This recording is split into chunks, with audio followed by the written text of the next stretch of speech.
Good morning সবাইকে। সকলে কেমন আছো? আমার কোয়ার্টারের আরও একটি ব্লগে সকলকে ওয়েলকাম। বরবাবু যাচ্ছে ডিউটিতে, আর ছেলে এখনো ঘুম থেকে ওঠেনি, তাই ওকে গেট থেকে টাটা বাই বাই করে দিলাম।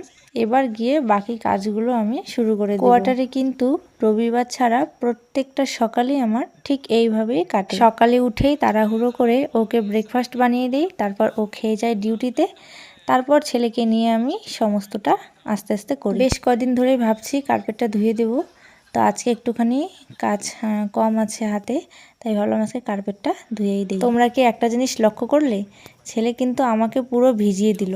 ও আমার কাজগুলোকে এইভাবেই বাড়িয়ে দেয়। তবে বাচ্চা মানুষ, ওরই বা আর কি দোষ। প্রত্যেক দিনই প্রায় নতুন নতুন কিছু শিখছে, আর সব কিছু এক্সপেরিমেন্ট মায়ের উপরেই তাকে করতে হবে।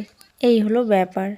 তবে কোয়ার্টারে না সমস্ত কিছু করার মধ্যে কিন্তু একটা আনন্দ খুঁজে পাই, আর সেটা হলো স্বাধীনতার আনন্দ। বিয়ের পর মেয়েদের স্বাধীনভাবে থাকার মধ্যে যে আনন্দ আছে, তা বোধহয় আর কোনো কিছুর মধ্যেই নেই।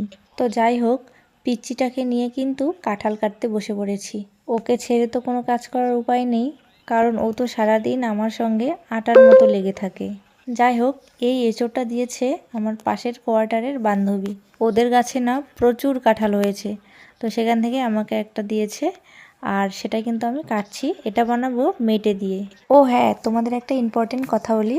তোমরা যখন কাঁঠাল কাটবে তখন না হাতে এবং বটিতে সর্ষের তেল মেখে নেবে, এবং যদি পারো কচু পাতা দিয়ে কাঁঠালের আটাগুলোকে আগে থেকে সরিয়ে নেবে, তাহলে কিন্তু কাঁঠালগুলো খুব সহজেই কেটে ফেলতে পারবে, এবং হাতেও খুব একটা আটা লেগে থাকবে না। তো আজকে তো আমার দুপুরের মেনু হবে কাঁঠাল মেটে।